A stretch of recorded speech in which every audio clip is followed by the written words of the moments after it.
Masalah gambar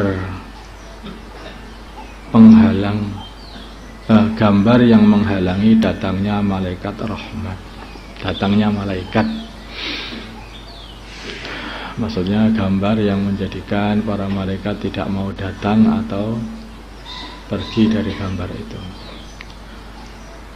Ketika menggunakan HP Android, ya, sering sekali muncul gambar makhluk hidup utuh di layarnya. Pertanyaan, apakah gambar di atas dapat menghalangi datangnya malaikat atau malaikat rahmah? Jawab, masalah hukum fotografi dan video apakah disamakan dengan lukisan dan patung, ini ada khilaf di kalangan orang ulama.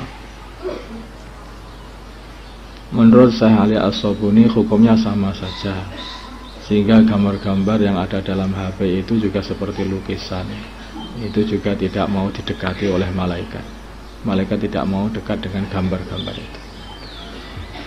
Menurut sebagian ulama hukumnya tidak sama, karena itu adalah namanya habsul dzil, yaitu menangkap bayangan, katanya. Bayangan ditangkap. Jadi tidak sama dengan lukisan. Ya, orang kalau mau berhati-hati ya lebih baik menjauhi, karena ada ulama yang menyamakan, karena sama-sama gambarnya, hakikatnya juga.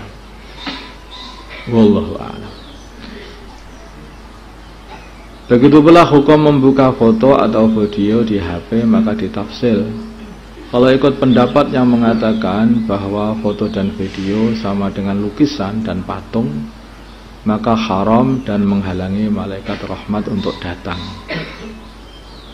Kalau ikut pendapat yang mengatakan foto dan video tidak sama dengan lukisan dan patung, maka hukumnya boleh dan tidak menghalangi malaikat selagi yang dilihat bukan unsur maksiat, bukan kemaksiatan atau perkara yang menarik atau menggairahkan untuk berbuat maksiat. Kalau ada unsur maksiat, maka malaikat menjauh darinya, karena malaikat rahmat itu tidak suka dengan kemaksiatan juga.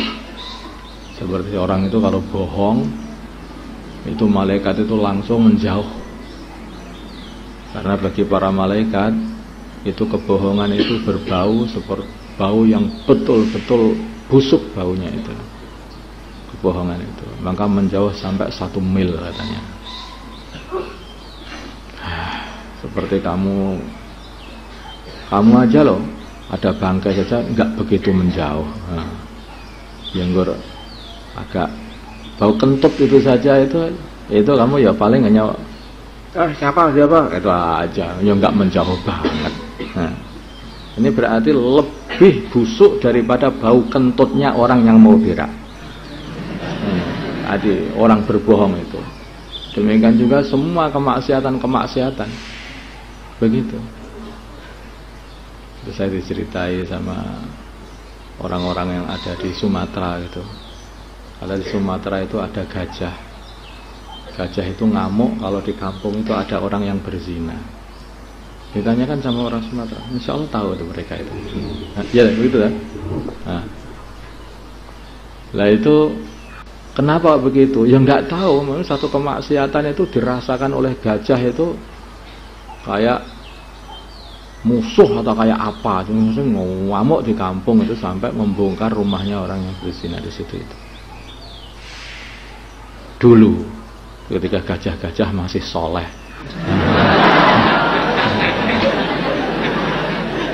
Nah, sekarang nggak tahu, gajahnya juga sudah insya Allah masih soleh kalau gajahnya.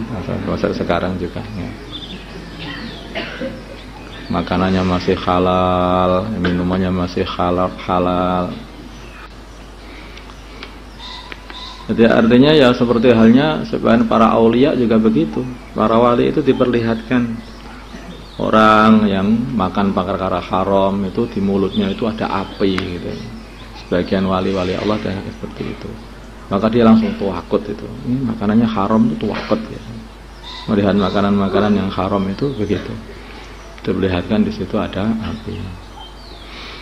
Innama ya'kuluna fi butunihim nara. Itu ternyata kok oleh para wali itu ditampakkan kepada sebagian para wali. Sekarang kamu nggak terasa, ya akhirat betul terasa.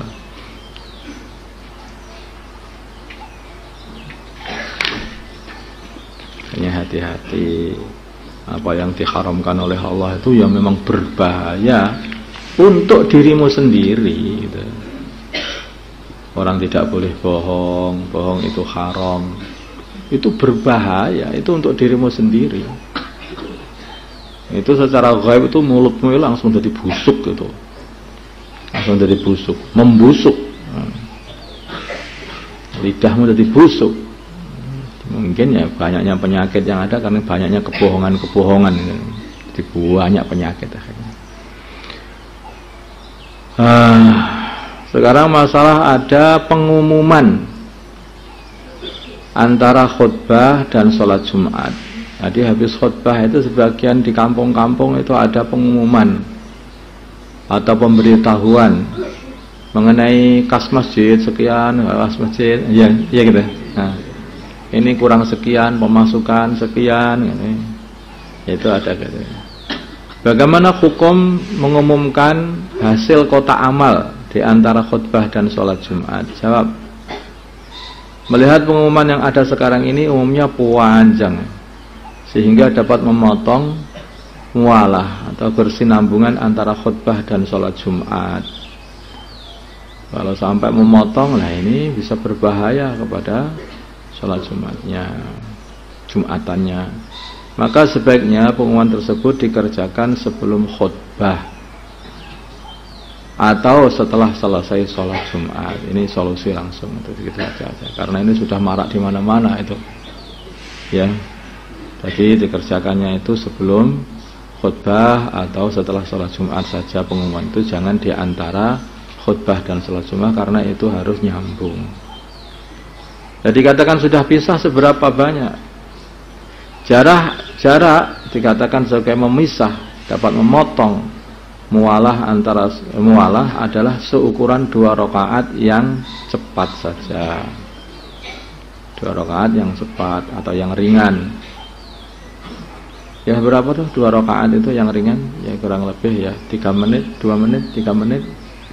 Apalagi kamu 1 menit. Kalau sholat sunnah itu yang bagus. Saya lihat kalian itu sholat sunnah itu cepat, masya Allah. Ya, coba kalau begitu itu giat kayak begitu itu ketika datang ke kelas, cepat datang ke kelas. Begitu, cepat datang ke masjid. Bukan ketika sholatnya cepat datangnya lambat, sholatnya cepat. Itu keliru itu. Masalah khusyuk dalam sholat, khusyuk dalam sholat. Nah, disunahkan sholat itu khusyuk. Apa tuh khusyuk itu? Bagaimana khusyuk di dalam sholat itu? Jawabnya adalah khusyuk ini anggota badannya tenang dan hatinya menghadap kepada Allah, atau hatinya itu dalam sholat itu harus menghadap kepada Allah dan semua diri itu merasa dalam sholat gitu. Sedang dalam sholat. Kadang-kadang itu ngelamun gitu. Begitu Allahu Akbar, apalagi kalau makmum tahu-tahu Assalamualaikum warahmatullahi wabarakatuh. Sudah nggak tahu awalnya, tahu-tahu akhirnya. Ini bukan masalah fikihnya, ini masalah ini menghadapmu itu bagaimana. Menghadapnya itu bagaimana? Banyak orang sholat tapi dia itu seperti tidak sholat karena ngelamun sholatnya itu, nggak menghadap. Kalau tubuhmu gerak-gerak, ya itu sudah membatalkan sholat. Kadang-kadang tubuh itu sudah diem, sudah seperti khusyuk, hati yang belum mau khusyuk.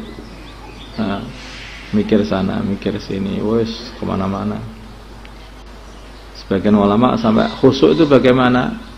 Ya sekiranya kamu Allahu Akbar tidak tahu siapa kananmu, tidak tahu siapa kirimu. Nah, itu yang sekarang khusyuk itu muadab betul. Tidak taunya karena menghadap kepada Allah, bukan tidak taunya karena ngelamun. Nah, beda lagi, sama-sama tidak taunya ada ngelamun.